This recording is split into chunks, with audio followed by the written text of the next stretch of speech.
Oktober ya, 2020. Mari kita buka dengan ucapan basmalah dulu bersama-sama. Bismillahirrahmanirrahim. Sebelumnya kalau kita baca Al-Quran dulu, mari kita baca doa mencari ilmu ya. Raditu billahi robba wa bil islami dina wa bi Muhammadin nabiyya wa rasulah. Robi jidni ilma warjukni. Yang belum hadir berarti Sarah sama Sepi. Sepi kayaknya ikut demo ya? Enggak ya? Sarah sama Sepi. Sevi bukan kelas ini, Sensei. Sevi yang gitu. Oh iya salah. Kalau di sini Sarah juga bukan ya berarti ya? Kalau Mbak Sarah iya. Ya, berarti tinggal Sarah aja yang belum ya. Oke. Tampilan PowerPoint udah kelihatan? Belum terlihat, Sensei. Belum, Sensei. Masih gelap. Belum. Masih cuma biru. Biru ya? Oh ya, harus diklik dulu berarti ya. Oke. Berarti harus pakai klik-klikan ini ya, bukan. Oke, berarti saya akan mulai dari sini ya. Nanti setelah presentasi saya akan kita bahas checklist topik penelitian yang tadi saya bagikan, ya. Kemudian nanti kita lihat satu-satu, ya. Misalnya punya Dian, itu tinjauan pustakanya seperti apa, gitu ya.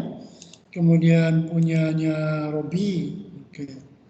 Nah, hari ini saya akan menjelaskan dulu tentang apa yang dimaksud dengan tinjauan pustaka. Saya kira teman-teman sudah bisa yang di sini juga ya. Tinjauan pustaka ini sangat penting ya ketika kita menuliskan bab 2 ya, terutama nanti kalau dalam penelitian.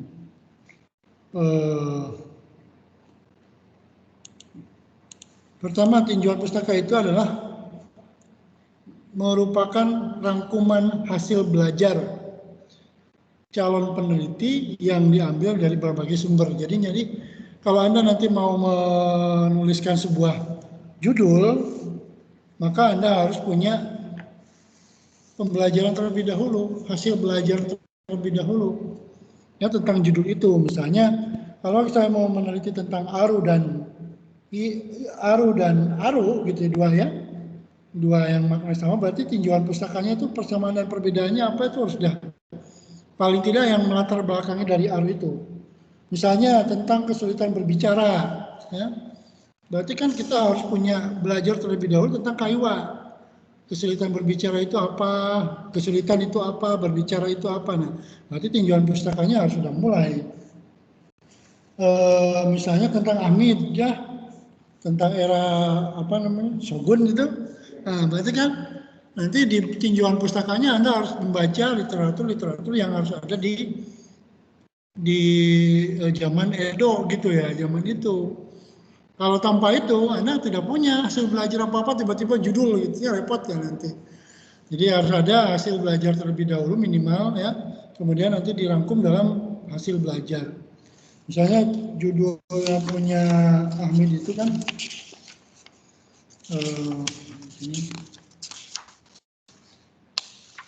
bahasa yang dipakai pada era Shogun. Nanti kan bahasa yang dipakai oleh Shogun dari mana dapatnya?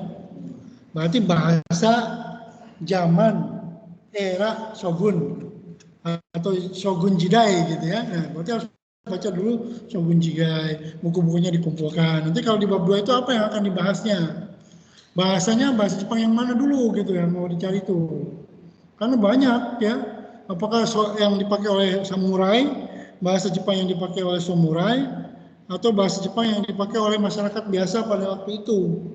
Nah, itu harus dibatasi dulu. Di sini belum dibatasi, gitu. Itu belum lihat. Nah, harus ada pembatasannya ya. Kemudian fungsi tinjauan pustaka, yaitu informasi kepada pembaca mengenai hasil penelitian lain yang berkaitan dengan erat penelitian kita. Jadi tinjauan pustaka itu sebetulnya persiapan untuk penelitian kita.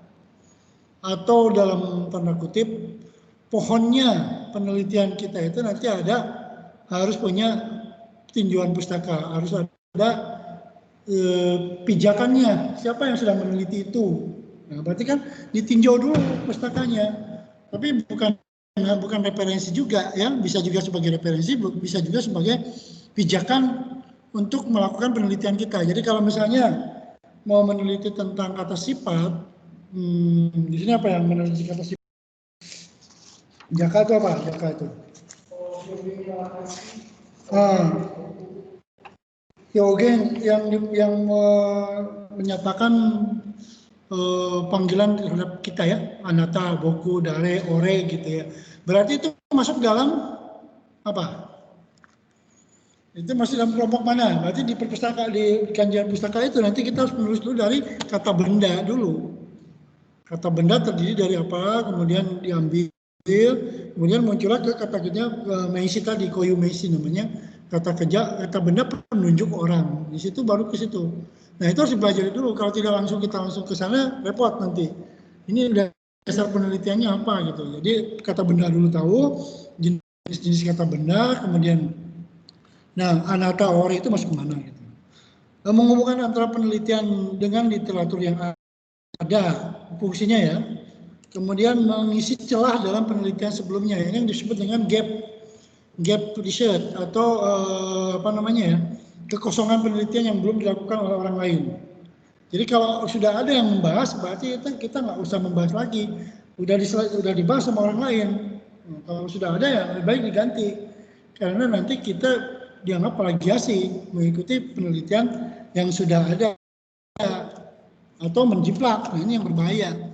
Maksudnya mengisi celah itu adalah penelitian ini sudah dilakukan orang lain tapi belum terjamah di bagian apanya. Misalnya tadi yang era Shogun ya, Amin. Itu udah ada yang meneliti misalnya ya, bahasa yang analisis bahasa yang dipakai di zaman era Shogun khusus samurai udah ada, nggak usah berarti. Kalau sudah ada itu jadikan pedoman pustaka kita. Penelitian mengenai bahasa yang dipakai di era Shogun sudah dilakukan oleh siapa gitu. Tapi dalam penelitian saya akan meneliti bahasa yang dipakai oleh rakyat biasa. Nah, berarti di situ kebaruannya adalah bahasa yang dipakai rakyat biasa, bukan yang dipakai oleh Shogun. Kemudian dalam anime apa? Kalau animenya sudah dipakai orang lain, nggak usah kita pakai lagi. Cari anime yang lain, gitu. Karena nanti akan menjadi plagiasi sedikit, gitu ya. Karena pasti kalau animenya sama, pasti bahasanya juga kita akan menganalisisnya, memakai panduan itu. Jadi hanya sebagai tiang saja bahwa ini penelitian sudah dilakukan orang, kemudian ada yang belum dilakukan tuh, bagian ini belum dilakukan. Nah, saya ingin meneliti bagian ini. Gitu. Nah, itu yang dimaksud dengan mengisi celah penelitian.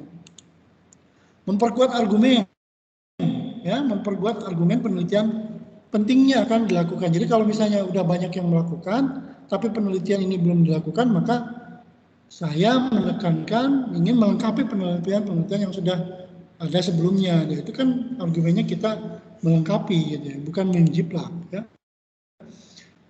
Kemudian menyiapkan kerangka kerja dan tolak ukur penelitian. Jadi kalau dalam project management gitu ya, kerangka kerjanya itu sudah ada, maka di landasan teoritis itu sudah harus ya di tinjauan pustaka itu sudah menggambarkan itu.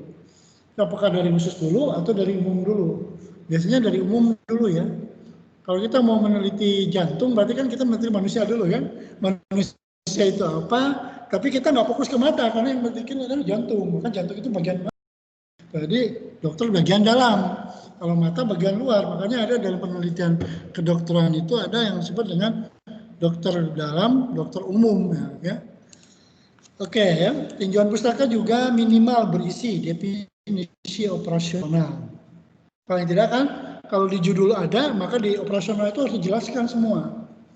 Misalnya ya, yang ini belum nyampe ke judul ya. Misalnya judul yang punya Leo nih, Leo itu ada 4 judul, ini masih bingung berarti. 4 pilihan orang ini ya, masih hatinya masih untuk ke 4 orang gitu, belum ke 1 orang. Ya. Harus dipastikan ini dulu ya. Jadi di sini bisa kesalahan mahasiswa dalam menggunakan keisiki, meisi, toki, baai. Ini sudah mulai kelihatannya. Maka nanti di definisi operasionalnya yang pertama adalah kesalahan. Kesalahan itu apa? Teorinya, definisinya, dia cari semua. Kemudian keisiki, itu 2 keywordnya. Kesalahan, keisiki, kemudian toki dan baai. Berarti kan Ada 4 itu definisi operasionalnya. Kemudian variabel ya dalam frase itu ya sama dengan tadi ya. Kemudian teori-teori yang relevan dengan judul baik pendekatan penelitian, deskripsi metodenya atau penelitian terdahulu dengan topik yang sama. Jadi kita cari penelitian kesalahan semua, cari penelitian kesalahan gitu. Kemudian cari juga penelitian yang keisiki gitu ya. Kan keisiki Meisi itu banyak tuh ya. Termasuk yang Jaka itu maksudnya keisiki Meisi atau koyu Meisi gitu ya. Kepunyaan ya, karena kepunyaan menunjuk orang itu berarti kepunyaan. Jadi kalau itu cari jurnal yang berisi tentang keisiki Meisi. Semua dilihat gitu ya. Nah, atau jurnal tentang kesalahan menggunakan bahasa ya, analisis penggunaan bahasa. Kemudian tadi sudah ya. Kemudian sumber-sumber pustaka yang berterima digunakan dalam penelitian. Nah, yang diterima itu yang valid ya. Jadi kalau internet kan nggak valid sebetulnya ya. Yang valid itu adalah satu buku pasti. Jadi jangan mengambil referensi dari internet kemudian kita tidak bisa mempertanggungjawabkan isi dari internet itu. Ini yang cukup berbahaya ya. Buku baik berupa buku teks pelajaran, buku referensi, buku bahkan mungkin buku bacaan populer. Nggak masalah. Jadi yang paling valid penelitian itu menurut saya pakai buku. Kemudian 2 majalah, ketiga surat kabar, koran, juga boleh karena itu ada waktu terbit, halamannya, siapa penulisnya biasanya sudah ditulis di situ. Antologi itu berupa karangan buku-buku yang ditulis oleh penulis berbeda-beda, jadi kumpulan tulisan orang-orang dalam satu buku, itu antologi. Kemudian jurnal, kalau jurnal ini jelas karena jurnal itu adalah hasil karya ilmiah publikasi seseorang. Jurnal itu udah ada di internet yang disebut dengan OJS, jurnal open ya, dibuka oleh orang lain. Jadi kalau saya menulis skripsi lebih baik memakai ini ya, sumbernya ini buku, majalah, surat kabar, antologi atau jurnal. Kalau website itu kayaknya kurang ya, laporan penelitian, kemudian skripsi atau tesis ya jelas itu karena hasil karya ilmiah. Dokumen yang dipublikasikan oleh departemen pemerintah boleh, misalkan SK dari pemerintah, Permen, Dikti atau apa gitu itu boleh. Makalah yang dipresentasikan, berarti kan kalau belum jurnal tapi itu makalah tidak apa-apa, itu juga sebagai tinjauan pustaka boleh. Kemudian film atau dokumen yang dipastikan ya, sutradaranya dan tahun rilisnya kalau kita mau mengambil data itu. Kemudian internet, nah ini yang agak sedikit riskan internet itu adalah carilah sumber dari internet yang jelas mencantumkan nama penulis, tahun tulisan, dan dari situs yang kredibel, bukan dari Wikipedia atau blog gitu ya. Ini kan Wikipedia itu siapapun boleh ngisi gitu ya. Jadi nggak bisa dipertanggungjawabkan ya. Bisa diganti-ganti, bahkan bisa dihapus ya. Oke, itu yang kemudian harus diperhatikan juga tata menulis daftar pustaka berbeda-beda menurut jenis pustakanya. Yang pertama contoh penulisan daftar pustaka berupa buku, ya, misalnya dari nama belakang dulu ya, Sugihastuti itu nama belakang, Siti asalnya kan namanya Siti Sugihastuti, jadi dibalikan. Jadi kalau Dedi Suryadi ya Suryadi Dedi gitu ya. Kemudian Ahmid ya Ahmid, cuma satu ya. Buku, kemudian tahun penerbitan, bukunya judulnya dicetak miring, kemudian penerbitnya, kota penerbitnya dan penerbitnya. Ini nanti ada di My Class sudah saya simpan ini ya. Ini penjelasan aja. Penulisan daftar pustaka berupa jurnal ini juga sama. Hampir sama, kalau jurnal kan ada halamannya ya. 91 sampai 100. Ini volumenya, volume ke-28 edisi kedua. Di sini sama ya. Cuman bedanya itu kalau buku kan nggak ada volume dan nggak ada edisinya. Jurnal konselor psikologi. Kemudian tadi cuma 2, makanya saya merekomendasikan sebetulnya kalau untuk skripsi itu 1 jurnal, 1 buku, 2 jurnal. Kalau internet boleh, tapi ya internet itu dari jurnal itu gitu ya.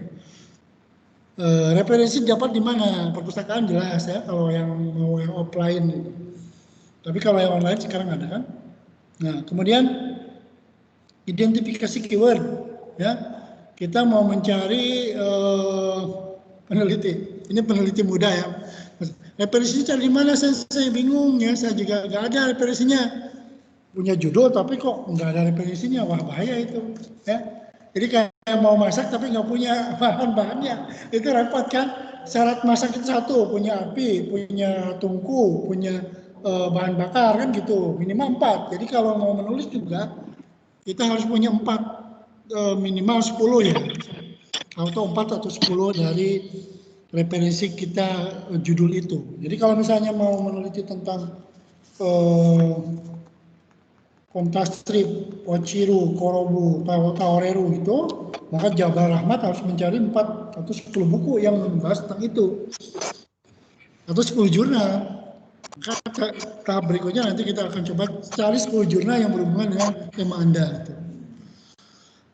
Caranya keywordnya adalah identifikasi keyword. Nah, oke ya. Nemu sumber acuan sih, tapi kalau nggak tahu relevan atau tidak ya dengan penelitian saya ini penelitiannya. Taunya kan ini penelitian berhubungan dengan saya tidak gitu. Kalau dicari keyword biasanya susah ya. Kemudian nemu sumber sih, tapi kayaknya jadul banget. Ini juga perlu diperhatikan. Kalau jurnal di atas 2010, saya tidak merekomendasikan. Ya, jadi jurnal itu 2010 sampai 2020 ini yang terbaru 10 tahun. Tapi kalau buku bolehlah 2000 ke atas lah buku. Karena buku itu sangat sulit ya. Kalau jurnal kan tiap tahun berubah. Kalau buku itu 20 tahun yang lalu boleh lah ya. Tapi kalau jurnal itu 10 tahun yang lalu. Makanya saya menyarankan lebih baik membaca jurnal 10 tahun yang lalu. Jadul itu artinya buku yang ya kalau Edo Jidai mungkin kalau itu mungkin bukunya judulnya yang lama-lama, makanya cari jurnal yang terbaru mengenai zaman Shogun itu. Nemu sumber acuan sih, tapi bahasa Jepang semua atau bahasa Inggris semua, jadi nggak terlalu mengerti. Nah, ini kalau sekarang ini bukan masalah ya. Kalau misalnya sekarang ada Google Translate aja itu, kemudian poin-poinnya apa ditulis gitu. Ya. Bahasa Jepang dan bahasa Inggris itu kutipannya tetap kita ambil dari bahasa Jepangnya atau kita tulis dulu, aslinya tulis dulu, kemudian tadi terjemahkan ke dalam bahasa kita. Nah, kan ini sumbernya asli kan, sumbernya asli dari apa, kemudian kita terjemahan. Gitu. Ini masalah peneliti muda yang baru-baru kayak kita itu peneliti muda. Keyword penelitian kita juga kadang-kadang bingung apa ya keywordnya gitu ya. Nah, cari dulu keywordnya, kalau keywordnya mudah nanti mencari di Google-nya mudah. Kemudian narasumber, nemu sumber sih, tapi udah dicoba beberapa kali tetap saja tidak mengerti. Ini ya, ini karena pembahasan bahasa Jepangnya mungkin kurang, atau bahasa Inggrisnya kita juga tidak bagus, atau tidak ada sama sekali yang dimengerti dari penelitian itu. Lebih baik berhenti aja kalau begitu. Karena melakukan suatu perbuatan, melakukan suatu kegiatan yang tidak disukai dan tidak mengerti, itu stres nanti. Nggak akan beres skripsinya kalau itu. Wong kita nggak ngerti mau meneliti bagaimana ya, wong kita nggak suka ya. Saya nulis jurnal dalam artikel dalam bahasa Inggris nggak ngerti saya. Bahasa Inggrisnya dulu aja, nanti terjemahin kan gitu. Makanya membaca jurnal-jurnal bahasa Inggris berarti bahasa Indonesia kan dulu, baru kalau yang ngerti oh ya ini maksudnya itu. Gitu. Oke ya, gitu. Permasalahan peneliti muda tadi sudah ya. Perpus terdekat bisa perpus prodi, perpus fakultas sudah ada ya, perpus universitas. Berarti kan kita yang sekarang adalah ya di perpustakaan pusat saja banyak ya. Kemudian biasanya kalau perpus itu punya kerjasama dengan yang lain dan kadang-kadang gratis gitu ya. Jurnal-jurnalnya bisa gratis. Kalau sekarang kan bisa pakai online, bisa di-download ya. Tapi permasalahannya kita simpan di komputer kita nggak benar dibaca. Kalau misalnya kita ingin punya, kita print itu, kemudian kita coret-coret, kita baca betul-betul. Ya, 10 jurnal itu kita jilid aja semuanya, di print. Kemudian jika mentok dengan perpustakaan, sebab punya jurusan ada, di jurusan juga ada, tapi memang banyaknya buku-buku referensi ya, buku-buku pelajaran kalau di jurusan pendidikan bahasa Jepang itu jarang yang berusaha dengan penelitian. Nggak ada salahnya tengok pula misalnya perpustakaan terdekat, misalnya perpustakaan di kota, di perpustakaan nasional juga ada. Bertanya pada Pak Google dengan keyword yang tepat, itu ya. Saya kira ini semua juga mengalami. Identifikasi keyword penelitian. Mari kita cermati judul penelitian berikut. Pemarkah name dalam dialek Kansai. Tinjauan moto sintaksis. Berarti apa ini keywordnya? Berarti kalau kita keywordnya adalah dialek Kansai, maka kita cari dialek Kansai. Ya, apa yang diteliti nen dalam dialek Kansai. Metode yang digunakan morpo sintaksis. Definisi pemarkah dialek Kansai, ya itu boleh. Keywordnya adalah apa? Ya dialek Kansai, ya, oke. Kemudian nembus sumber acuan, tapi nggak tahu relevan atau tidak dengan penelitian saya. Ajukan pertanyaan berikut. Adakah kesamaan dengan profil penelitian? Ada nggak samanya? Kemudian ada metode yang diinginkan. Kalau metode boleh di copy paste dipakai juga tidak apa-apa. Tapi kalau judul dan topik disamakan, menurut saya itu nanti plagiasi. Ya. Kesamaan teori dan pendapat mengenai topik tertentu yang berhubungan dengan penelitian kita. Nah, kalau ada itu, maka jika ya, maka sumber bisa digunakan sebagai acuan. Kemudian tadi ya, nemu sumber acuan, tapi kayaknya jadul banget. Nggak apa-apa, yang penting masih relevan. Boleh. Tapi sebaiknya cari sumber pendamping yang lebih kekinian. Makanya ada kebaruan di situ ya. Saya tadi ada kolom kebaruan di. Nah, bahasa Jepang ini boleh gunakan bahasa Indonesia, tapi untuk yang teoritis terutama bahasa Jepang, lebih baik pakai sumber bahasa Jepang, diterjemahkan bahasa Jepangnya. Oke ya, nanti sebelum ini nanti saya buka tanya jawab ya, sekarang belum ya. Udah dibaca beberapa kali tapi tetap nggak ngerti, ini artinya ada masalah dalam memori kita. Artinya tidak ada dalam memori kita itu tentang itu, jadi kalau tidak ada informasi di dalam otak maka kita mentok. Ya, coba ketika ditanya tentang psikomotor, apa itu ya? Ya berarti kan kita harus mencari definisi termudah dari psikomotor itu. Nah, penting adalah kita berdiskusi. Maksudnya ada teman yang ada diajak bicara. Kalau bisa ada grup peneliti bersama. Walaupun judulnya beda-beda, tapi saling ngisi, ya, saling bertanya. Hanya perlu bertanya kepada teman atau dosen atau senpai. Ya. Ajak teman untuk berdiskusi, boleh menjadi sudut pandang teman yang berbeda untuk membantu pemahaman. Jadi kalau menurut saya kursi ini dilihatnya dari depan, tapi menurut teman saya kursi ini dilihatnya dari samping, kan berbeda. Ada yang dilihat dari belakang. Makanya ketika melihat masalah, itu satu, kalau orang yang memanage itu dia punya risiko, manajemen risikonya. Kalau saya mengambil judul ini, risikonya apa? Nah kan begitu. Kalau saya mengambil keputusan ini risikonya apa, itu sudah dipikirkan, ada 4 risiko. Tapi menurut orang lain ada 10 risiko itu, ya. Nah, kan begitu. Kalau risikonya lebih banyak yang berat, berhenti aja di judul itu. Karena kita nggak akan bisa ngambil keputusan untuk melanjutkan skripsi ini berikutnya. Karena kalau risikonya terlalu banyak nanti apalagi risikonya yang taihengnya. Risikonya adalah sumbernya sulit didapatkan. Nah, dari mana mendapatkannya? Udah sebulan dicari-cari nggak ada, ya kita ganti. Sensei untuk berdiskusi, nah, kali ini jelas ya. Artinya sering bimbingan. Jadi kalau penelitian kebahasaan, penelitian itu kalau tidak bimbingan sebetulnya satu, tidak ada yang akan dibimbingkan. Ya. Tidak ada topik yang ingin dibicarakan sama sensei, karena nggak ada bimbingan itu begitu. Atau tidak ada bentuk tulisannya. Bagaimana membimbingan ke sensei? Wong gengkonya itu tidak saya ada. Makanya kalau bimbingan curhat, saya nggak mau. Bimbingan itu semua dua kertas yang mau ditulisnya, kemudian kira-kira apa masukan sensei itu apa ditulis gitu. Tapi kalau bimbingannya cuman saya sebetulnya pengen ini sensei apa? Mana coba bab satunya gitu kan begitu, nggak ada, saya masih di pikiran, wah saya nggak bisa bimbing gitu ya, semua dosen juga gitu. Jadi harus bimbingan itu adalah harus membawa dulu masalah dulu yang ditulis dalam genko kertas, isinya apa gitu kan. Misalnya saya bingung, saya mencari masalahnya, yang kamu apa masalahnya belum ditulis. Nah, itu kan berarti bingung. Nanti nggak bisa bimbingan, antara. Makanya saya kemarin di forum diskusi coba tulis dulu masalahnya, kemudian saya list gitu ya. Jadi ketahuan masalahnya. Nah, cari judul penelitian yang sekira banyak referensinya, mudah ditemukan dan mudah dikerjakan. Artinya semampu kita, namun biayanya juga tidak terlalu mahal, ya. Biayanya bisa fotokopi saja, ya. Tidak perlu pergi kemana-mana. Carilah judul penelitian yang sekiranya banyak referensinya, mudah untuk menemukan, ya. Jangan cari topik penelitian yang terlalu sulit.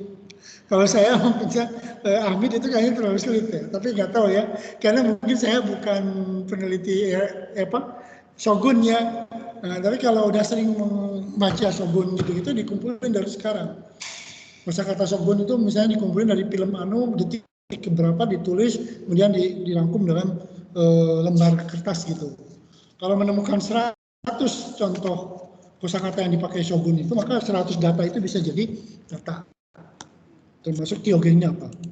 Rajin mengakses situs repository. Nanti saya jelaskan. Repository itu adalah kumpulan hasil karya-karya dosen UMY semuanya dan skripsi UMY. Tinjauan pustaka nggak usah banyak-banyak asal relevan dengan penelitian kita. Jadi maksudnya ya banyak bagus, tapi kalau terlalu banyak juga pusing nantinya ya. Jadi yang paling penting adalah yang bisa menjadi cabang atau pohon akar dasar dari penelitian kita, itu bagian pustaka. Mencari penelitian terdahulu dan memahami keyword penelitian kita, mencari benang merah antara keyword dengan materi yang akan dibahas dan metode yang diinginkan. Pinjam buku, pinjam buku sama sensei. Tapi biasanya sensei juga nggak punya buku ya, jurnal sekarang ya. Sering bimbingan dengan sensei, ini penting ya. Jadi kalau menulis skripsi itu jangan sampai menghilang.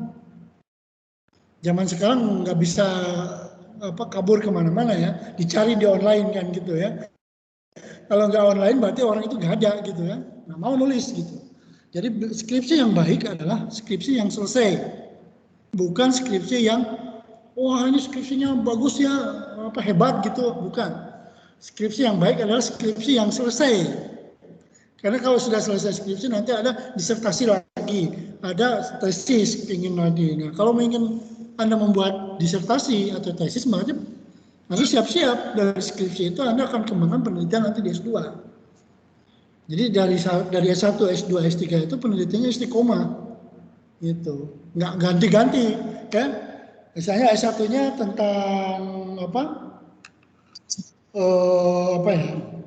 Kalau saya sih tidak ganti-ganti, dan dulu saya buku Godoshi ya, sama dengan yang diminati Asma ya. Buku Godoshi itu adalah perba majemuk dalam bahasa Jepang. Permasalahannya perba majemuk dalam bahasa Jepang itu apa? Kemudian ada dua perba, yang satu dengan perba yang lain itu apakah saling membantu atau tidak? Mana yang lebih penting? Apakah yang di depan atau yang di belakang? Contohnya misalnya Tori Ageru.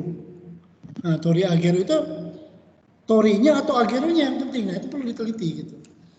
Nah, jadi mana yang lebih penting dari kata kerja permohonan? Itu D1, saya meneliti murni tentang analisis buku Godoshi yang terbentuk dari kata kerja toru. Ketika S2, saya bingung juga ya, karena S2 juga tidak direncanakan sebelum. Udah kawan saya penanya di Jepang itu. Judulnya apa dulu waktu S1? Saya tentang Tori Ageru, Sensei Tori Mawaru, Tori Kakaru, Tori Atsukau. Oh, tentang buku Godoshi. S2 kamu mau apa? Yang melanjutkan itu, karena itu kan sudah punya bukunya, sudah banyak baca, kemudian kamus-kamus juga sudah banyak. Ya udah kalau gitu kamu kontrastifkan dengan bahasa Indonesia. Nanti dari kata kerja toru itu dengan kata kerja ambil dalam bahasa Indonesia. Tori Ageru mengambil kan. Oh berarti ambil itu ya, jadi dua itu. Jadi tesis saya itu dulu ketika S2 adalah Tori dan ambil ya. Kemudian S3-nya tentang aspek memulai dalam bahasa Jepang. Tapi bimbingan itu gitu. Ya, tipsnya identifikasi keyword dalam penelitian itu harus ada keywordnya minimal 5. Cari penelitian Anda keywordnya 5. Kemudian setelah mengidentifikasi keyword, cari referensi, jurnal, buku yang memuat keyword tersebut. Kemudian baca sepintas kumpulan artikel. Misalnya bukan sepintas lah, baca abstraknya dari situ. Makanya saya nanti kasih panduan ya. bagaimana cara mereview jurnal orang lain, kemudian mengambil hasil penelitian orang lain itu apa isinya, kemudian metodologinya itu apa. Nah itu, ya. Setelah itu nanti ada 10 jurnal, maka Anda bisa melihat, oh ternyata beginilah yang meneliti itu. Oh inilah hasilnya gitu.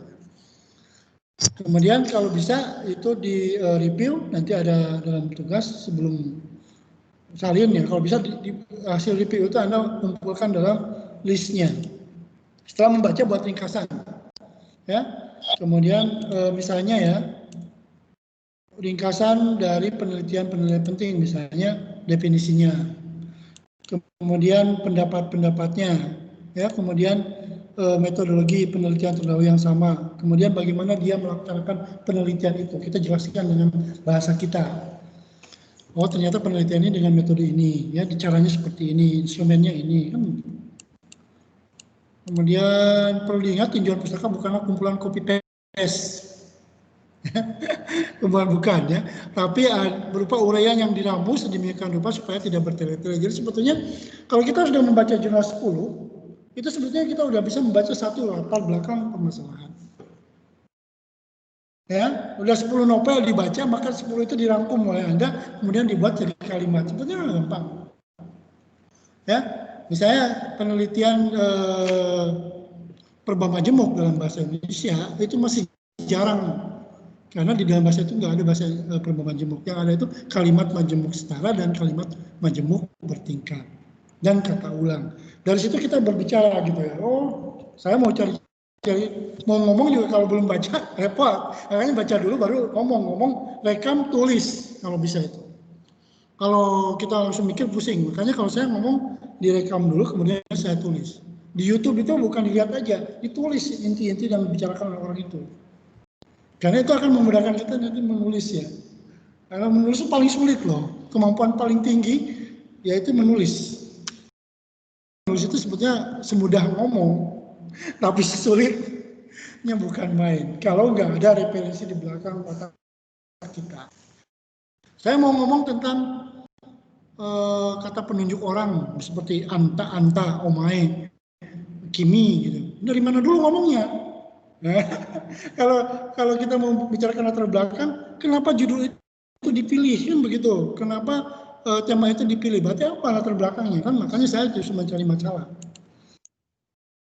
Gabungkan beberapa pendapat teori yang sama menjadi suatu program dengan menggunakan kata sambung. Pendapat si A ini begini, kemudian oleh karena itu maka saya setuju dengan pendapat si A. Saya tidak setuju, artinya gitu. Alasannya apa? Kan gitu. Pada tinjauan pustaka boleh mencantumkan beberapa pendapat yang berbeda, saling bertentangan, tapi tentukan sikap mana yang akan diterapkan dalam penelitian kita. Saya setuju dengan Dedi Stedi, tapi saya tidak setuju dengan Sujianto. Kenapa? Karena Sujianto tidak membahas yang saya lakukan, tapi pada Dedi Stedi memakai, maka saya akan memakai penelitian yang berpegang teguh pada penelitian yang dilakukan oleh Dedi Stedi sebagai penelitian saya. Walaupun saya setuju juga dengan penelitian Pak Suji, tapi saya tidak akan mengambil referensi dari Pak Suji. Oke ya, utamakan mengambil mengutip dari sumber utama. Jadi bukan mengutip terus gitu ya. Dari sini dikutip lagi, dari sini dikutip lagi. Jadi skripsi orang, lihat aja skripsi orang, kemudian dikutip itu menurut saya agak susah. Karena nanti pembuktiannya susah. Dedi Suryadi dalam Dedi Stedi kan begitu kan. Jadi 2 kali kutip berarti lebih baik cari aja langsung ke Dedi Stedinya bukunya. Di akhir pustaka utarakan pandangan umum tentang tema keseluruhan, ya, alias pendapat pribadi. Ini yang paling originalnya itu di situ. Jadi original itu adalah bukan pendapat umum. Udah saya di kuliah bilang ini. Karena kalau ditanya apakah Anda betah tinggal di Jepang? Betah. Kenapa? Karena di Jepang harga-harga murah. Untuk makanan mahal ya. Atau misalnya kenapa Anda memilih di kota untuk hidup? Karena di kota itu praktis. Nah, praktis itu jawaban umum, bukan jawaban khusus. Yang khusus itu adalah kepraktisannya di mana dibeberkan oleh kita. Ada 10 kepraktisan, berarti itu 10 pendapat kita. Tapi kalau bilang oh, Jakarta itu praktis ya, internetnya lancar, itu juga pendapat saya. Tapi internetnya lancar kenapa? Karena bandwidth-nya mungkin bisa gitu kan. Kemudian jadi ini yang paling dicari sama orang Jepang yang disebut dengan jibung no iken, ya, atau jibung no kangai kata. Di sini harus ada dalam kamar pustaka. Boleh juga sebutkan alasan mengapa penelitian kita memberi poin yang dibandingkan dengan literatur. Alasan ya tadi, alasan kenapa beberapa sumber internet yang bisa dijadikan literatur, Google Scholar, jelas. Kemudian Google Books, Academia Edu, kemudian ini Jepang ya, CINEI ACGP, kemudian Scribe, kemudian repository universitas.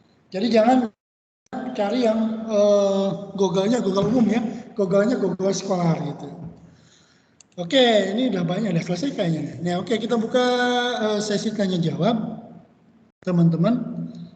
Yang dari dunia maya boleh, silakan ada yang mau bertanya.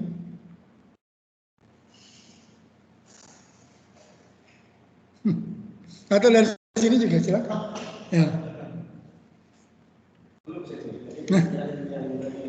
Oke, silakan yang dari dunia maya ada yang mau bertanya. Leo 4 tuh penelitiannya. Ya, silakan. Mau nanya Sensei. Ya, Parameswari. Oke, silakan. Parameswari. Ya, Ya, silakan. itu Sensei. Boleh ganti topik nggak ya? Ya. Oke. Ya boleh lah. Kan masih ini kan masih dalam tahap pencarian masalah ya. Bukan mencari judul ya. Jangan salah, jangan mencari judul terlebih dahulu. Kita mencari masalah dulu. Oh, iya. Karena dari situ gampang, nanti kalau sudah ada latar belakang pendahuluan, maka kita bisa nyari judulnya apa yang cocok untuk itu. Jadi kalau kita mencari judul duluan, kemudian masalahnya nggak tahu, repot. Jadi yang paling penting adalah masalah dulu ditemukan, kemudian nanti dibuat latar belakangnya, kemudian nanti di akhirnya maka saya berniat untuk memilih judul skripsi dengan ini gitu. Jadi jangan judulnya apa dulu ya bingung nanti ya, masalah dulu ya. Ya apa boleh ya, Parameswari boleh lah cari judul apa yang ini masih ada waktu ya sampai bulan November ya. November itu kalau bisa sudah bab 1 latar belakang masalah ya, karena kita inginnya Desember itu sudah jadi proposal 1.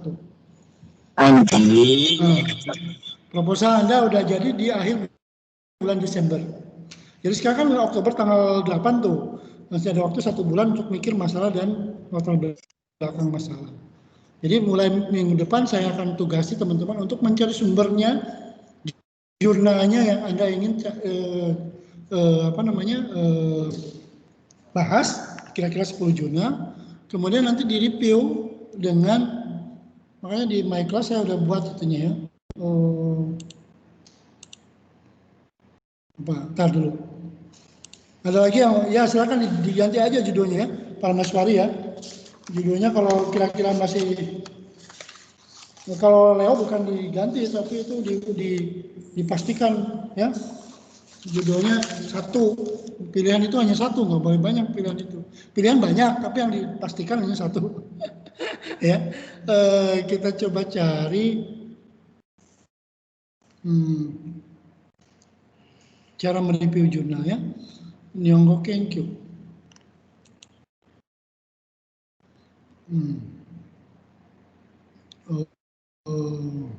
Ada lagi yang ingin bertanya, silakan.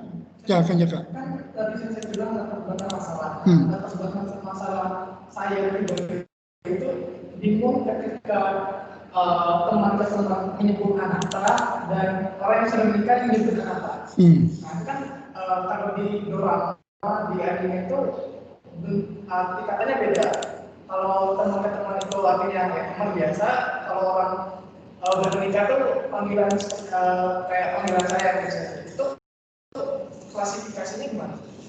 Nah, maksudnya masalahnya juga saya belum tahu. Gambaran dari judul Jaka itu saya belum tahu masalahnya apa.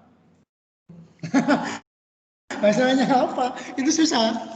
Ya. Jadi kalau masalahnya belum temukan, judulnya juga susah nanti ke depannya. Belum referensinya. Referensi mungkin banyak ya. Tapi di mana kita mendapatkan referensi itu? Nah, ini saya share dulu ya.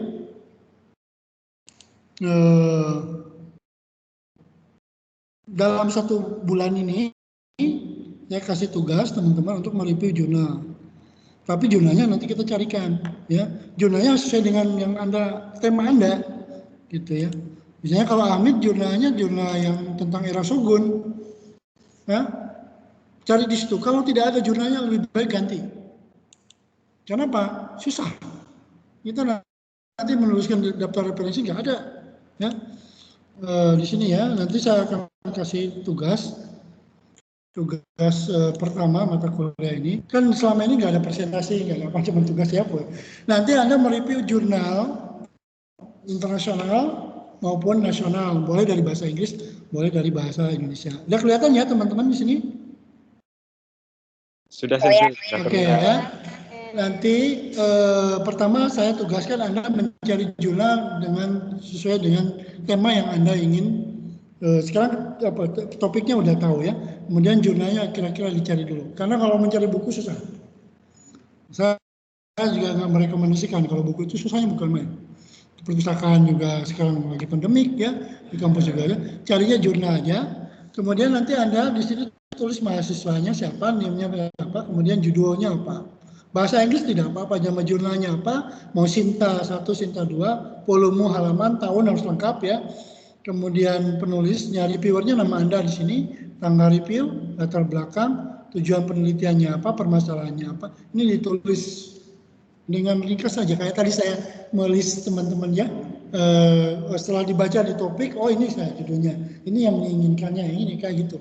Tadi saya sudah contohkan ya.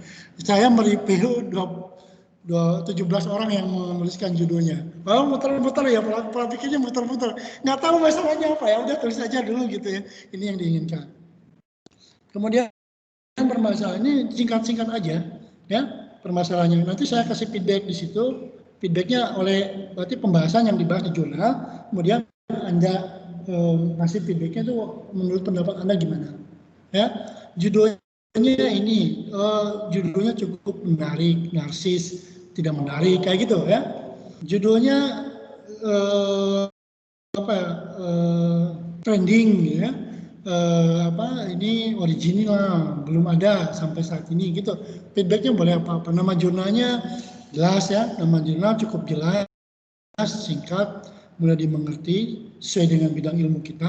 Volume jelas kan, cuma menyebutkan ini, nggak usah tahun. Nah di sini hasil penelitiannya apa, dituliskan dengan singkat penelitiannya. Kita menyingkat orang berbicara panjang lebar, disingkat kita gitu ya. Ini ngomong apa sih orang ini gitu ya, kayak gitu. Metodenya juga, ini metode yang dipakainya apa gitu kan, biasanya di abstrak udah ketahuan dia memakai metode apa gitu ya. Hasil juga udah ketahuan, di abstrak juga udah ketahuan, tapi kalau ingin detail ya silakan. Kelebihan dan kekurangan dari penelitian ini, nah ini untuk menemukan tadi research gap tadi ya, kesenjangan antara penelitian sebelumnya dan penelitian sebelumnya dengan penelitian kita nanti. Kalau sudah banyak kelebihannya, berarti ini sangat lengkap kan begitu. Kemudian masih ada yang kurang, bagian mananya. Nah itu nanti jadi situ keunikan dan komentar. Bisa jadi 2 lembar ya. Ini saya buat 1 lembar, tapi Anda bisa jadi 3 lembar boleh. Kalau ada 10 jurnal ya berarti ya banyak, silakan aja ya. Nanti dipilih jurnal-jurnal yang paling menarik oleh Anda, ambil 10. Nah sebulan bisa lah, sebulan. Nanti awal November kita cek semuanya. Dari situ ada November kita latihan menulis pendahuluan. Ya, latihan menulis pendahuluan. Oke. Dari sini ada pertanyaan dulu teman-teman. Yang mau ganti judul ya. Sensei, kita saya ingin bertanya. Ya, silakan. Minta tips untuk memilah masalah yang saya temui Sensei, karena begitu banyak sekali masalah-masalah yang ada. Terima kasih. Ya, oke. Leo itu termasuk yang banyak masalah ya, banyak. Semua orang juga banyak masalah kok ya. Kita berarti kalau begitu kita masuk ke pembahasan, udah jam 2.30 ya, 30 menit. Kita bahas tentang yang tadi topik tadi kita mulai ya. Kita coba cek dulu. Mana yang tadi apa saya? Nyonggok thank you. Judul skripsi penelitian bahasa bukan ini. Oh, saya belum pindahin ke sini. Oh ya di WA ya, saya cari dulu di WA. Saya tadi kirim ke WA karena dari desktop di kantor, kemudian saya kirimin ke WA, belum dipindahin ke laptop saya. Hingga ada yang terlewat. Pertama, kalau saya sudah print, jadi saya bisa baca itu, tapi teman-teman kan belum baca. Nanti kita lihat dulu. Kalau dibaca di HP, HP-nya dipakai MS Team kan begitu. Ya, yang paling menarik menurut saya dan layak untuk dilanjutkan itu adalah yang menurut saya memungkinkan ya. Makanya tadi kan tinjauan pustakanya gimana? Apakah oke tidak? Penelitian terdahulunya ada dulu, ada enggak gitu ya? Ini di checklist dulu seminggu ini ya. Makanya untuk mencari jurnal itu seperti itu. Kemudian originality-nya, maksudnya ini original belum ada yang meneliti enggak gitu ya? Kalau sudah ada yang meneliti berarti makanya ini udah ada yang bahas. Takutnya nanti plagiasi. Kebaruan juga ya. Maka ini penelitian terbarunya ada enggak gitu ya? Manfaat dari penelitian saya ini apa? Nah, nanti bingung gitu ditanya ketika ujian skripsi, manfaat dari penelitian saya ini apa? Terus urgensi, beda ya, manfaat sama urgensi ya. Urgensi itu adalah, kenapa sih penelitian ini harus dilakukan? Tapi kalau manfaat, apa manfaat dari penelitian ini? Ya, nah, saya cari dulu di WA tadi.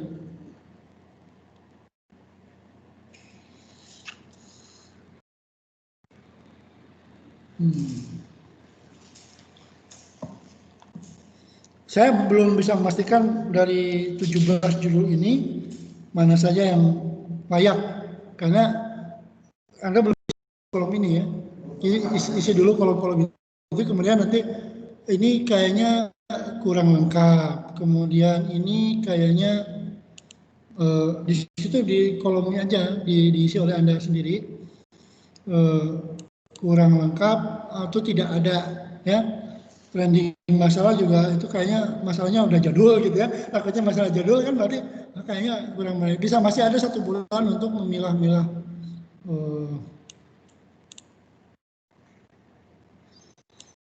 Jadi permasalahan Leo adalah permasalahan semua mahasiswa.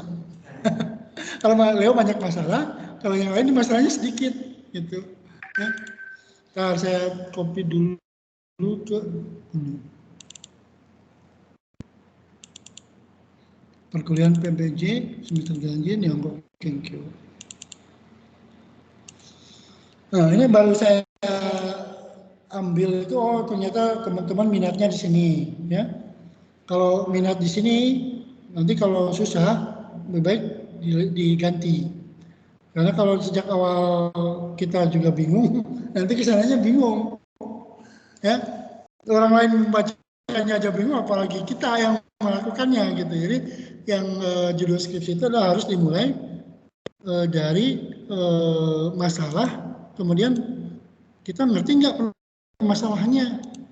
Kita mau meraih orang lain tidak tahu masalahnya, tiba-tiba datang aja kita, kemudian itu digebukin ya kita. Ya. Kalau udah tahu masalahnya, udah ada referensinya, oh ternyata ini tuh masalahnya. Mungkin bisa saya sedikit masukkan, gini gitu. Nah kalau masalahnya nggak tahu, saya mau meneliti, mau ikut campur masalah orang, kan repot. Ya, saya di sini ibaratnya seperti itu. Masalahnya aja nggak tahu, ya. Kemudian saya diajak bicara, ya sama, ya meminta bimbingan juga yang dibimbingnya aja sih nggak tahu permasalahannya, gitu ya. Makanya karena skripsi itu sebetulnya hanya menjawab 1 atau 3 masalah. Skripsi itu hanya menjawab itu, makanya di permasalahan nanti dalam skripsi ini ada beberapa masalah penelitian. 1, ini, 2, ini, 3, ini, kan gitu. Jadi mencari masalah aja susah, apalagi memecahkan masalah. Nah, cara-caranya itu ya metodologi itu untuk memecahkan masalahnya. Saya ingin tahu misalnya motivasi mahasiswa untuk belajar bahasa Jepang di UMY. Masalahnya apa? Masalahnya misalnya karena ada yang pembelajar bahasa Jepang di Indonesia itu banyak misalnya masalahnya. Tapi kok yang memilih ke PBJ UMY misalnya karakteristiknya seperti apa, dari mana saja.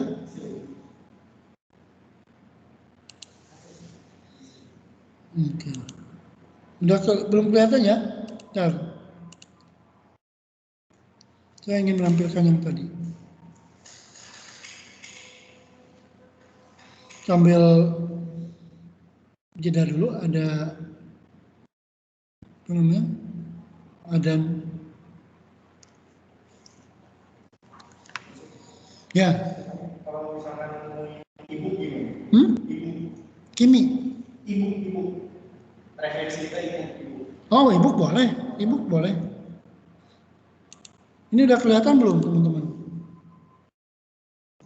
Belum, Sensei. Nah, saya cari dulu ya.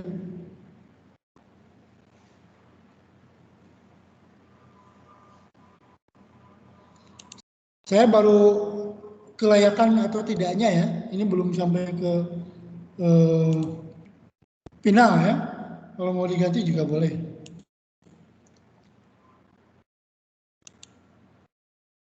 Ini kelihatan nggak? Ya? Sudah, Sensei. Kelihatan? Sudah, Sensei. Sudah, Ya. Sensei.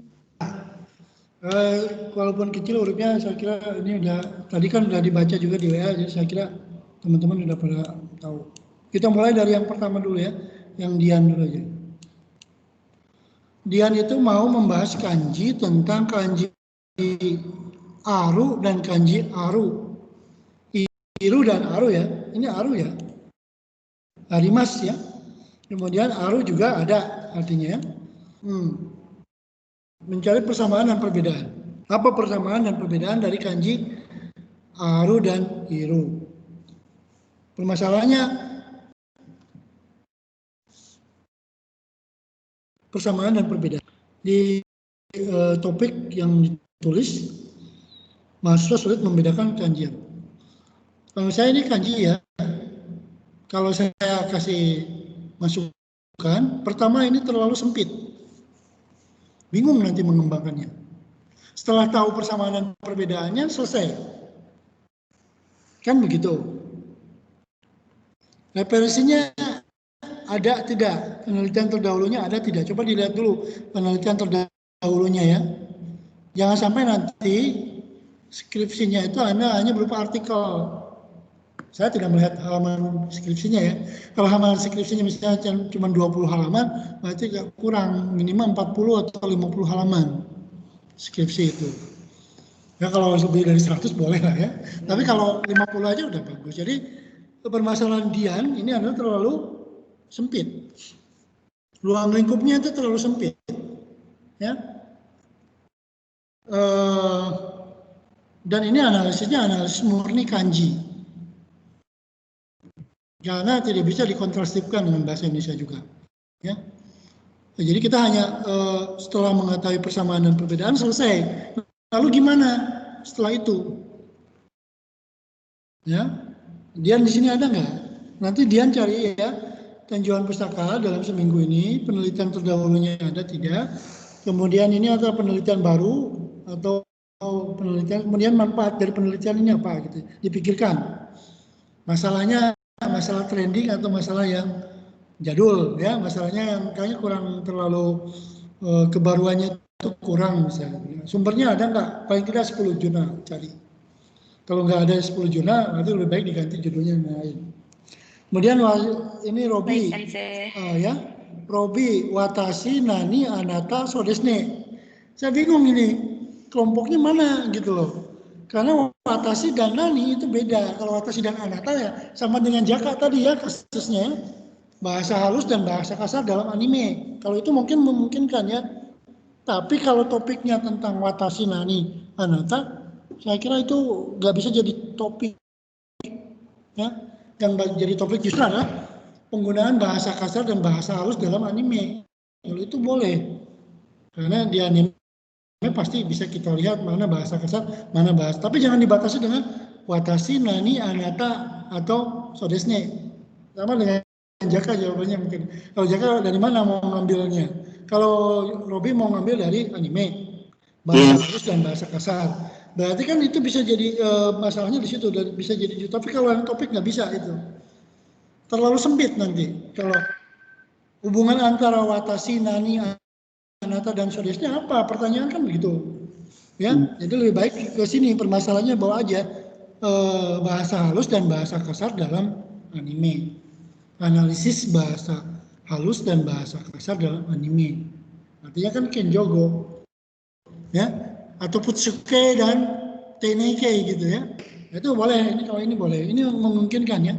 Ini menarik. Tapi kalau yang ini lebih baik dihapus ya. Nggak usah topiknya watashi, nani dan anata. Danit. Kalau ini menurut saya masuk ke penelitian ke bahasa, bukan ke bahasaannya. Maksudnya penelitian pendidikan, ya. Karena kesulitan berbicara bahasa Jepang. Karena nanti Anda harus mencari mahasiswa yang sulit kaiwa, terutama ngomong dengan Yuriko Sensei, kemudian Anda analisis, bukan bahasanya. Bukan bahasanya, tapi berbicara dengan bahasa Jepangnya itu yang sulit. Bukan kaiwanya, bukan. Tapi ngomong bahasa Jepangnya itu kok sulit. Jadi itu dari dalam diri mahasiswa. Dan itu objeknya adalah penelitian pendidikan, bukan penelitian kebahasaan. Jadi lebih baik Danit mencari tema. Kalau mau kaiwa ya kaiwanya sendiri, itu kebahasaan. Jadi kalau mau menyebab kesulitan mencari berbahasa itu ada di ranah kependidikannya. Itu salah masuk ambil kenkyu, Nihongo kenkyu itu nanti ya. Ada beberapa. Nah, kemudian yang Leo, di sini ada banyak makna ya, memakai dalam bahasa Jepang, yona yoni, menerjemahkan dalam kalimat bahasa Jepang, kemudian gaya bahasa yang sering dipakai dalam grup chat, bekerja karyawan Jepang. Tolong dicarikan mana yang paling bagus menurut saya kan begitu ya. Kalau saya lebih tertantang yang paling bawah sebetulnya ya. Ini ya, gaya bahasa yang dipakai dalam grup chat pekerja karyawan.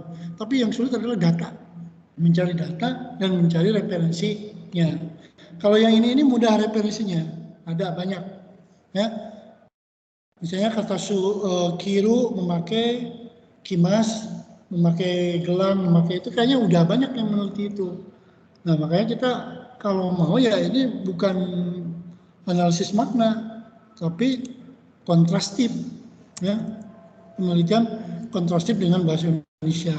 Coba dicari judulnya itu, kontraskan. Kalau dalam bahasa Indonesia hanya memakai saja, tapi kalau dalam bahasa Jepang itu banyak gitu.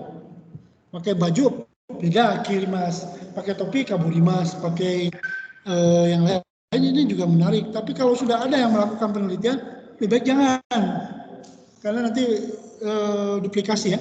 Penelitiannya mengikuti Toki Bae juga sudah ada yang meneliti. Yona Yoni apalagi tema yang sudah sering muncul ya. Jadi kalau saya sih sarannya yang ke sini, analisis bahasa yang dipakai bukan gaya bahasa tapi hyogen, ungkapan-ungkapan yang dipakai dalam chat grup karyawan.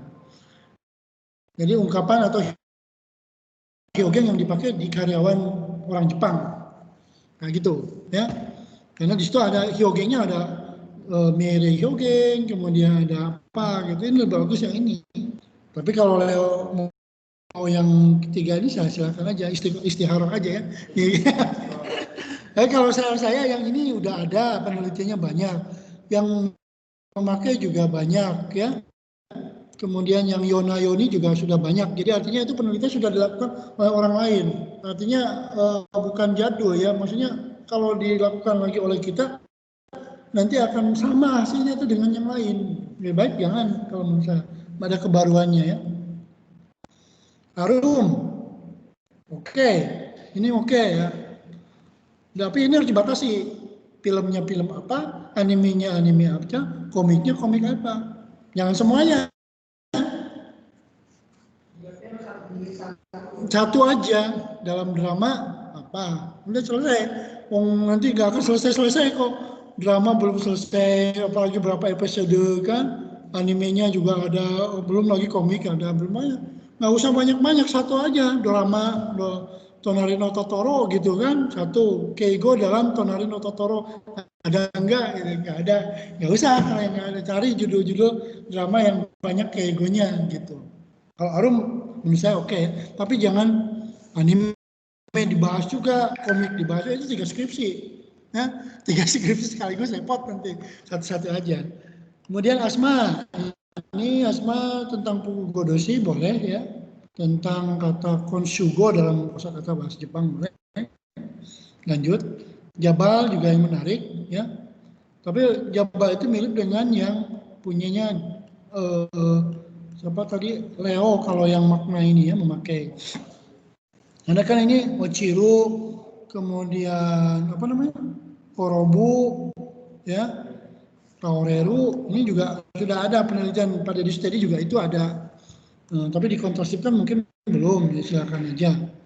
Kemudian Sarah, ini menarik, tapi ini ada udah yang sudah meneliti ya, tapi ini JLPT-nya harus dibatasi dari tahun berapa sampai tahun berapa, 5 tahun terbaru aja, 2016 sampai 2020, di analisis kanji yang muncul di JLPT N4 tahun 2016 sampai 2020. 2020 nggak ada ya, pandemik ya. Nah, berarti 2019. Parmeswari aplikasi Duolingo. Nah, ini silakan aja. Kalau saya sih oke-oke aja. Cuma mau digimanain? Ya, setelah diketahui aplikasinya, nanti kalau kayak gini-gini nanti dibawanya ke penelitian pendidikan tadi. Efektivitas penggunaan aplikasi. Ya, atau penerapan aplikasi ya, gitu kan. Nanti kalau mau diganti, saran saya lebih baik diganti karena nanti akan dibawa ke penelitian pendidikan. Ya, itu harus Bu Yuli yang membimbingnya. Kalau saya aplikasi Duolingo ya dianalisis isinya aja, tapi kan nggak diterapkan. Ya belum dicoba gitu loh. Jadi kita hanya menganalisis sebuah website gitu kan. Nah kalau banyak isinya boleh ya nggak apa-apa.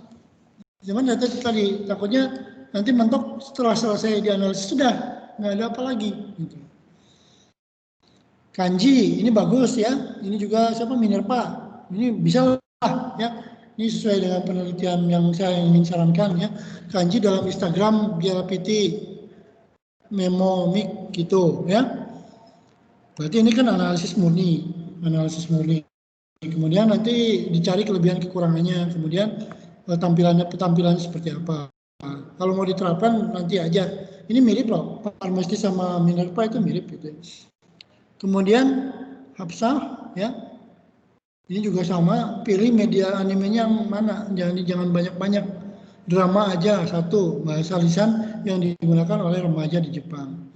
Kemudian Anyarika dan Seigo boleh. Menurut saya ini bagus.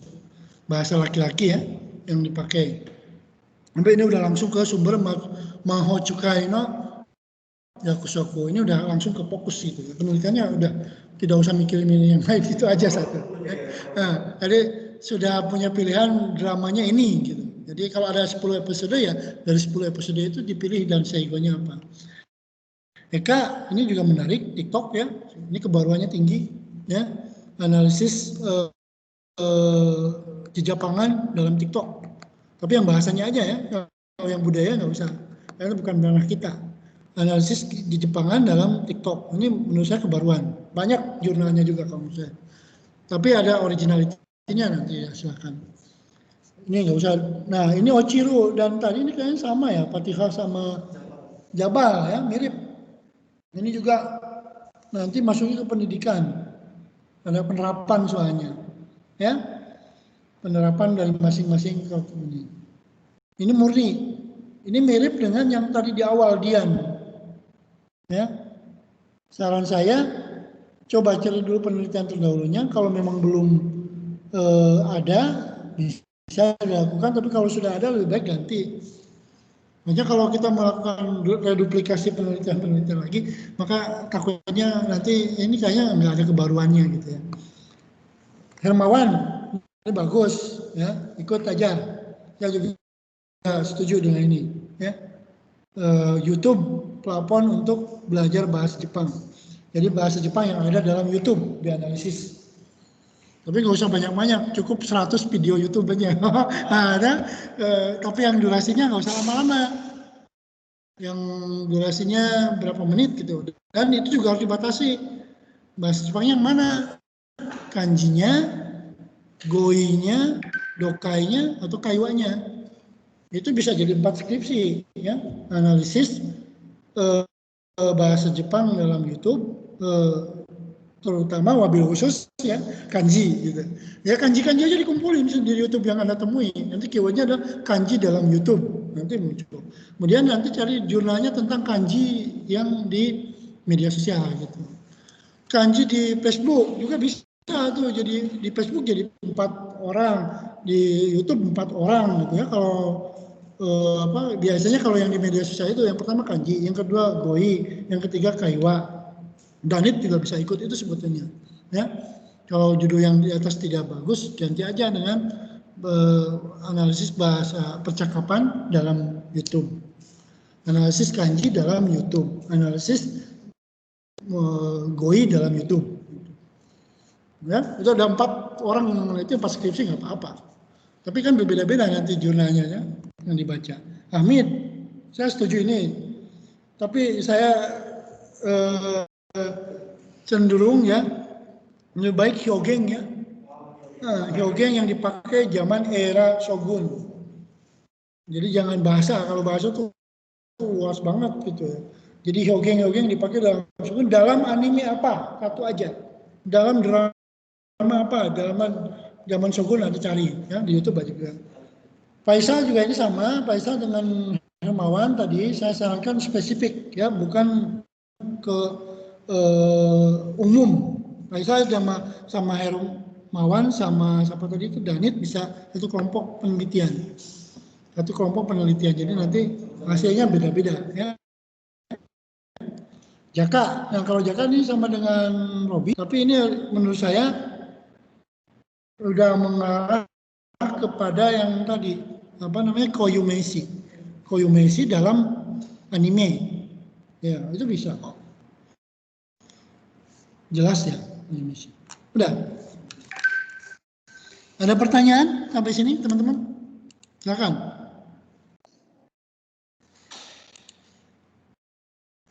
Hari ini yang tidak masuk izin adalah Asma ya. Udah absen belum di My Class? Sudah, Sensei. Oke. Sudah, Sensei. Gak ada pertanyaan? Kalau tidak ada, ya ini bukan tugas sih, sebetulnya kan ingin melanjutkan skripsi ini. Jadi mulai sekarang Anda kumpulin sumber referensi berupa jurnal yang berhubungan dengan tema yang topik yang Anda ingin bahas. Minggu depan kita lihat temanya apakah judulnya relevan atau tidak. Ya. Kemudian nanti minggu kedua bulan Oktober kita review sampai akhir Oktober. Nah, awal November kita menulis pendahuluan. Ya, penulis pendahuluan sampai menemukan judul. Ya, kalau udah pendahuluan udah ketemu manfaat, masalah, kemudian manfaat dan urgensinya, kan nanti kan ditanya ketika skripsi itu, judul skripsi kamu apa sih? Oh ini, kenapa alasannya itu? Alasannya itu harus ada 4 minimal atau 3 minimal. Alasannya apa? Buktinya apa? Ya, jadi kalau saya memilih judul koyumeshi itu karena ini. Kenapa? Karena ini. Jadi nanti tuh ada beberapa. Jadi kalau dibuat itu kan seperti gini ya. Kalau ujian sidang itu saya nggak baca pun udah bisa menanya kok. Ya, ini wordnya belum baca. Masih 5 menit lagi ya. Jadi Anda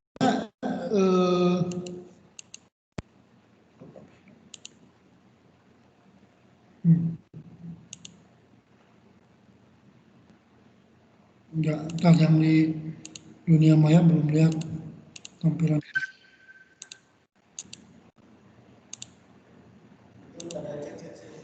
Hah? Oh ya, ntar. Ada chatnya. Siapa itu? Mas. Siapa itu? Oh iya ya, oke. Siap, oke. Oke. Oke. Kita share dulu ya. Gak apa-apa, saya tambahin sedikit waktunya ya, mohon maaf. Ini udah kelihatan tampilannya ya. Misalnya, alasan 1. Ketika ujian sidang itu pasti gitu. Kenapa Anda memilih judul itu? Kenapa memilih tema itu?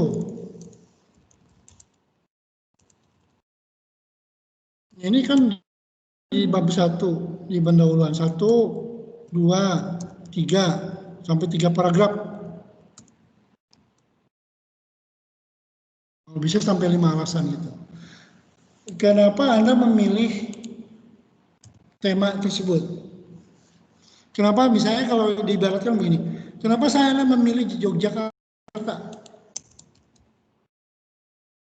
Karena Jogja itu masih sedikit orangnya.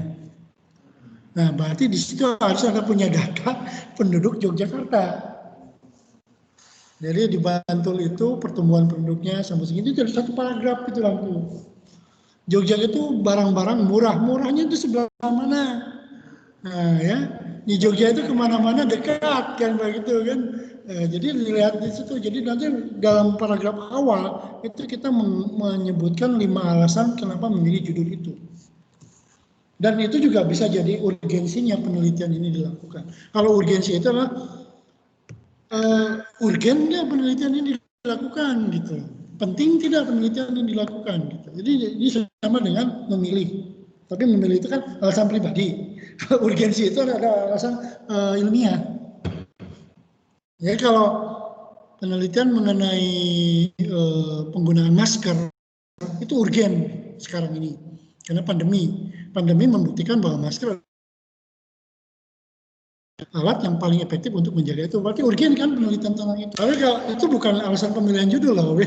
Alasan pemilihan judul beda lagi karena itu lebih bersifat subjektif kita ngomongnya. Tapi kalau urgen itu adalah ada data-data dan ada penelitian terdahulu yang dilakukan. Jadi di halaman pertama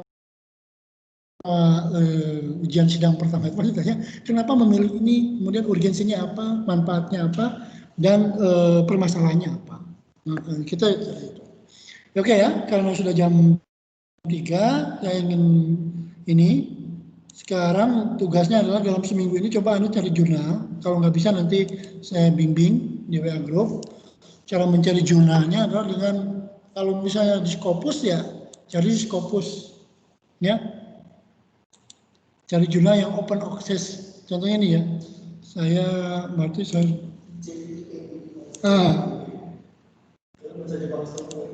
ya kalau yang bahasa Jepang sebenarnya repot, ya nggak usah. Yang bahasa Indonesia aja kalau ada misalnya ya. Kita cari di Google Scholar biasanya udah. Saya teman-teman sudah bisa ya mencari jurnal yang cocok. Kumpulin minimal 10. Oke. Kita tutup saja. Kalau tidak ada, udah selesai jam 3. Ada pertanyaan terlebih dahulu dari teman-teman yang lain? Jaka udah ini ya di my class sudah absen. Udah oke. Coba saya lihat dulu. Takutnya nggak masuk absensi.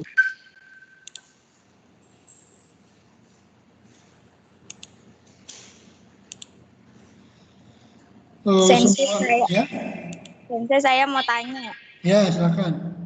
Itu berarti tadi jadinya tema saya tuh masuknya penelitian pendidikan ya Sensei? Ini siapa yang nanya? Eka Sensei. Eka itu yang TikTok? Ya. Enggak kok, bahasa Jepangan, di Japangan. Ya. Boleh, yang konten bahasa Jepangnya aja. konten bahasa Jepang dalam TikTok gitu, analisis konten bahasa Jepang dalam TikTok, ya. Oh iya. Kalau penerapannya enggak, itu hanya dari penelitian bukan kebahasaannya, itu harus penelitian efektivitas penggunaan TikTok dalam belajar bahasa Jepang kan begitu. Nah itu maksudnya ke pendidikan. Kalau yang di bagian saya adalah analisis bahasa Jepang yang ada di dalam TikTok. Oh iya. Ya toh? Jadi analisis bahasa Jepangnya. Karena kita kan penelitian kebahasaan. Tapi kalau efektivitas penggunaan TikTok dalam belajar bahasa Jepang itu bagiannya Bu Yuli. Ya. Oke, jadi jangan sampai penelitian kebahasaan jadi penelitian pendidikan. Kalau mau penelitian pendidikan tidak apa-apa, tapi berarti kan Anda nanti bimbingannya lebih banyak ke dosen yang melakukan penelitian pendidikan. Bentar ya. Oke, yang lain? Ya, silakan. Yang kemarin itu tidak direkam, jadi saya sekarang harus satu-satu bikin absensi ya.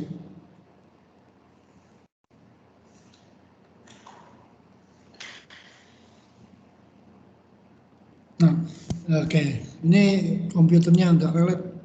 Ntar saya lihat dulu my kelas. Takutnya tidak terekam, berarti Anda harus saya rekamkan semuanya. Ntar ya, mohon menunggu dulu ya teman-teman.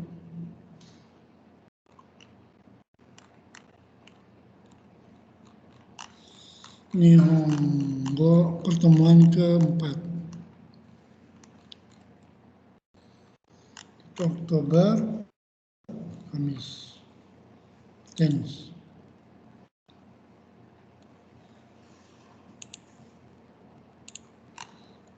Oke, ini yang belum, para mahasiswa belum ya? Kenapa? Tadi udah online tuh? Nggak bisa masuk? Asma hari ini tidak hadir. Saya sudah Sensei. Di my class kan? Ya, hari ini belum ditampilkan. Oke, karena micro itu akan otomatis nanti ke KRS, jadi kalau tidak bisa di situ orang tua dianggap Anda bolos gitu ya. Ini hati-hati. Kalau nggak kelihatan nggak my class-nya? Kelihatan Sensei. Nah, yang belum absen adalah Parmeswari. Punya saya yang nomor 8 itu Sensei. Oh iya. Okay.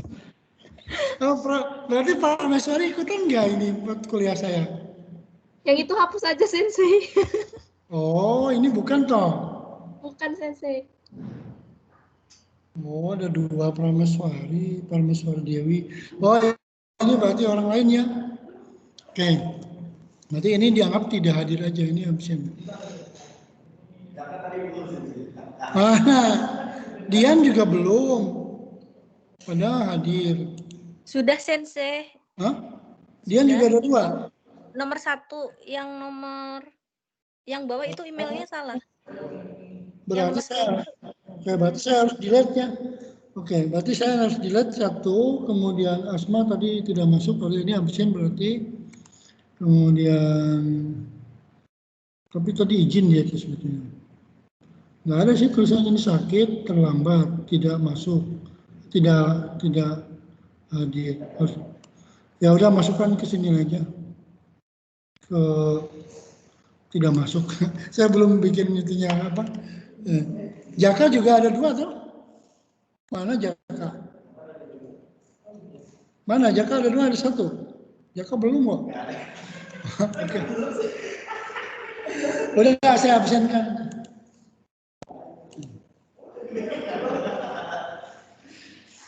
Oke, nggak apa-apa. Sip. Jadi ada 2 orang yang sama namanya sehingga tidak terekam. Oke. Berarti ini bukan nama asli, ya. Kemudian Dian juga tadi ada 2. Oke, sip. Udah ya. Mari kita tutup perkuliahan ini dengan ucapan hamdalah bersama-sama. Alhamdulillah. Alhamdulillahirabbil alamin. Terima kasih